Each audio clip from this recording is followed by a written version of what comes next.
ఒకప్పుడు సినిమా హీరోలు అడవులను సంరక్షించే వాళ్ళు, ఇప్పుడు అడవులను నరికేసే వాళ్ళు సినిమా హీరోలు అవుతున్నారు. అటువంటి వాళ్ళు సినిమా హీరోలు. ఒక సినిమా నటుడిగా నన్ను నేను చెక్ చేసుకుంటాను ఎప్పుడు అని చెప్పి ఉప ముఖ్యమంత్రి పవన్ కళ్యాణ్ గారు బెంగళూరులో చేసినటువంటి వ్యాఖ్యలు ఇవి. అందరికీ తెలుసు ఇవి అల్లు అర్జున్ ఉద్దేశించి కమెంట్ చేశారు అని. అన్ని మీడియాలు ఇంక వాళ్ళ ఫ్యాన్స్ మధ్య కూడా పెద్దగా బూతుల ఫైట్ అనేది మొదలైపోయింది. పతాక స్థాయికి చేరితే ఇంకా వాళ్ళ ఇంట్లో ఆడోళ్ళ విషయాలు కూడా సోషల్ మీడియా హ్యాండిల్స్లోకి వచ్చేస్తాయి. అయితే ఇక్కడ మరోవైపు నుంచి చూస్తే అసలు పవన్ కళ్యాణ్ గారికి ఇటువంటి వ్యాఖ్యలు చేసే అర్హత ఉందా అని అంటే ముమ్మాటికి లేదు.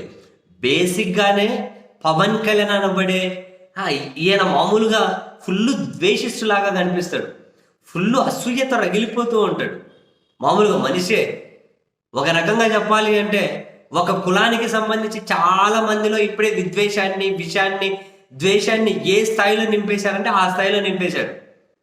అసలు ఎట్ల నాయకుడు ఇట్లాంటి వాళ్ళు నిమిషానికి ఒక సిద్ధాంతం, గంటకు ఒక ఎజెండా, ఎన్నికలకు ఒక జెండా, ఒక విధానం లేదు, ఒక ఐడియాలజీ లేదు, ఒక కమిట్మెంట్ లేదు, ఏ విషయంలోనూ నిలకడ లేదు, అసలు మాటలకు చేతలకు సంబంధం లేదు. అసలు ఈయనకు అర్హత ఉందా వ్యాఖ్యలు చేయడానికి? ఆ జల్సా సినిమాలే ఏమంటాడు ఆయన, పడుకున్న దాన్ని రేపు చేస్తే ఏముంటుంది రా, పడుకున్న దాన్ని చేస్తే ఏముంటుంది, అది పరిగెడుతూ నో నో అంటే మనం వెంటబడి రేపు చేస్తే అప్పుడు కదా మజా ఉండేది. మహానుభావుడు గొప్ప గొప్ప సిద్ధాంతాలు వాళ్ళు వేస్తారు. ఎవడన్నా అంటే సినిమాగా చూడాలని చెప్పి పోయి ఆ పవన్ కళ్యాణ్కి చెప్పండి రా బాబు, మీరు పోయి ఆ పవన్ కళ్యాణ్కి చెప్పండి.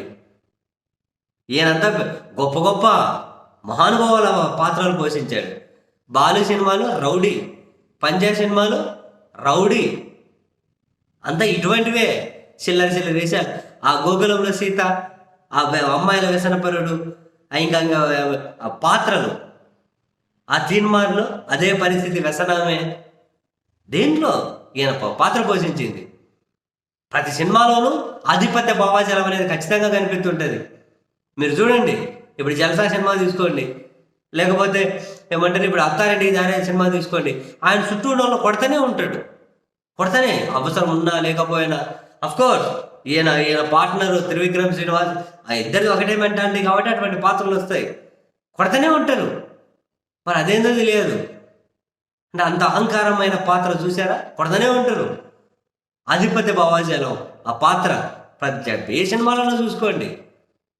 ఇట్లాంటివే నీతులు కింద పొడుగు చెబుతారు. అర్హత ఉందా అండి ఇటువంటి వాళ్ళకి? ఏ సినిమా ఈయన పోషించిన పాత్ర మంచిది? ఏ సినిమాలో సినిమాగా చూడాలనుకున్న వాళ్ళు పోయి అక్కడికి పోయి ఆయనకు చెప్పుకోవాలి. సినిమా టికెట్ 1000-1500 రూపాయలు పెట్టుకోండి అని చెప్పి మహానుభావుడు ఉచిత సలహాలు ఇచ్చాడంట వాళ్ళకి.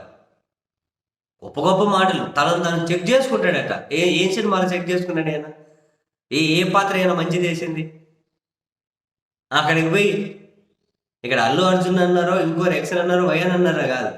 అక్కడ అటువంటి పాత్రలు కదా పక్కన పెడితే ఇప్పుడు ఈయన ఏం క్రాస్ చెక్ చేసుకున్నాడు? ఈయన పోషించిన పాత్ర లేదు.